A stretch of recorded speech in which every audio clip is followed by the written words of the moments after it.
kasi ma'am yung nanay, sabi ng lola, pagtingin nila sa diaper, hindi na po nakayanan ng nanay na ilabas niya na po. Pag-alaman din po namin na first baby niya rin po yun. Yung baby nakadapa na po sa floor ng motor bangka. Iyak, iyak.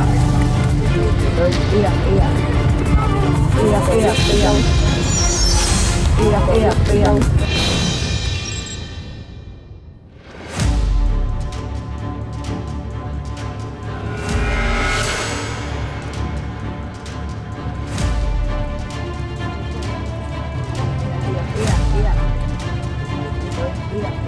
May isang concerned citizen po na nag-report na may manganganak daw po na isang babae sa pantalan ng Rapo-Rapo. Agad-agad naman po kaming pumunta doon.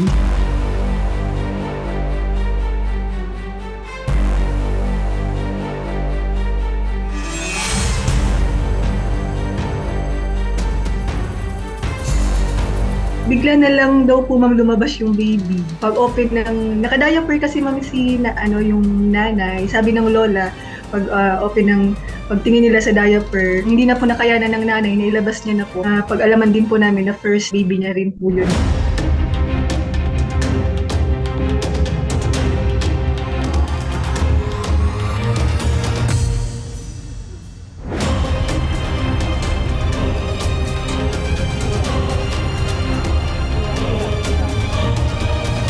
Kasama ko yung isang BFP pag-open ng trapal, tinignan namin.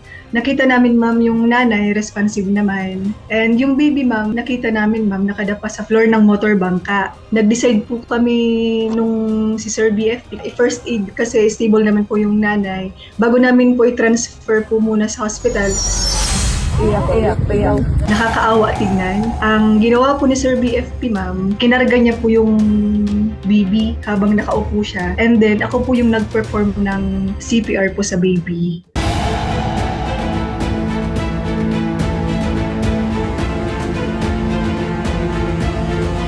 Sa experience ko po ma'am, first time ko po mag-revive ng baby. Iyak, iyak, iyak. Iyak.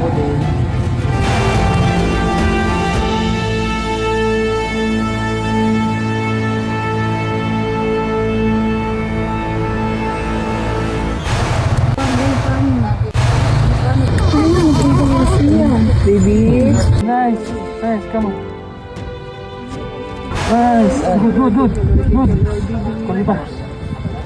Okay, bro. Pag-press namin sa chest niya, nagkaroon na siya ma'am ng response, nag-iba na yung kulay niya din. Gumagalaw-galaw na. Nung may nakita po kaming na pagbabago ma'am sa physical appearance ni baby at saka umuungol-ungol na din, doon na kami ma'am nag-decide na putulin yung umbilical cord. Yung pag-CPR namin ma'am, inabot po siya ma'am ng 18 to 20 minutes.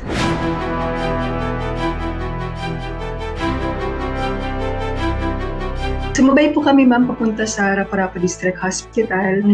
Inaasikaso na po sila ma'am ng mga doctors doon. Doon na po namin sila iniwan kasi alam po namin na nasa mabuting kamay na po sila. Asikaso na ng maayos po. Nice, good.